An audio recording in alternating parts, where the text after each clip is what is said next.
my Juki friends. My name is Alba and I am the National Accounts Trainer for Juki Home Sewing.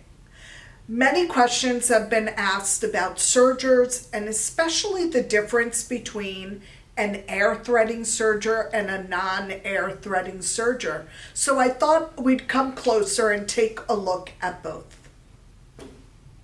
So in front of me is the MO-114D, and this is a non-air thread serger. So this is a manually threading serger.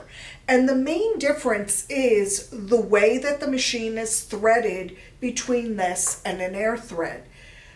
The other thing is that with a traditional serger, you must follow a specific order. And usually it is an upper looper gets threaded first, then the lower looper, and then the needles in order. So there is a specific order that needs to be followed with this serger. And when there is a thread breakage within this serger, it is often recommended that you start rethreading the machine from beginning to end. Now with the air thread serger, and this is the MO-2800, I will show a little bit of those differences. And I get asked a lot about how exactly that air thread mechanism works, and I'm going to show you just that. Now the air threading capability is all about that mechanism on the inside of the machine. And these tubes close off that will allow that jet stream of air to go through. And the tubes that I'm talking about are right over here where I'm placing my tweezers. Now, in order to activate or start the air thread process, I need to flip this one lever.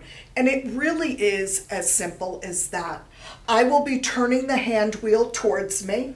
And what that does is if you watch this action, that tube closes and you hear that click where I am now ready to activate and use the air thread.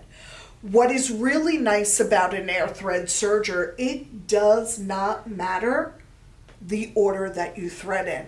So I am going to go in the opposite order of the one right next to me. Now I get my thread, I hold it with the tweezers, and I am putting between 1/2 inch and 1 inch of thread in there. I have 8 to 10 inches of loose thread in front of me.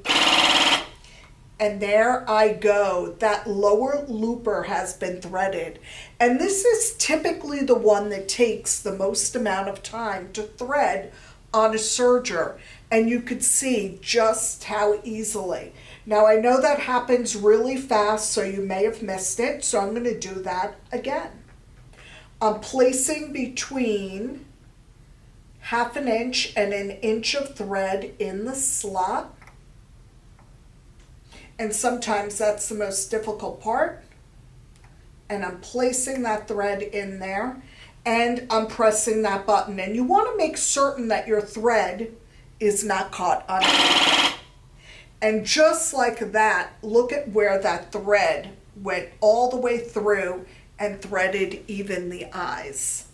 Now, in order to close the door, you will have to lower that lever, and that's usually where I get the call, where people will say, oh, my door isn't closing, and that's exactly why. Now, I'm moving closer to the machine because one of the features, and I'll tell you, this is a feature that got me and I was so excited about, and that is the needle threader. So I left one needle unthreaded, and I'm going to open up the door just to make it easier to see. I'm going to lower my foot, and I have a lever that goes right and left. Right, left. So I'm threading my left needle. I have it to that position, and I am going to lower my needle threader.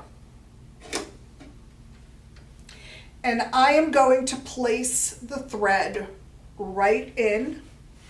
There's a little groove that hugs around my needle and the thread goes right in there. And you'll notice I left it really nice and loopy.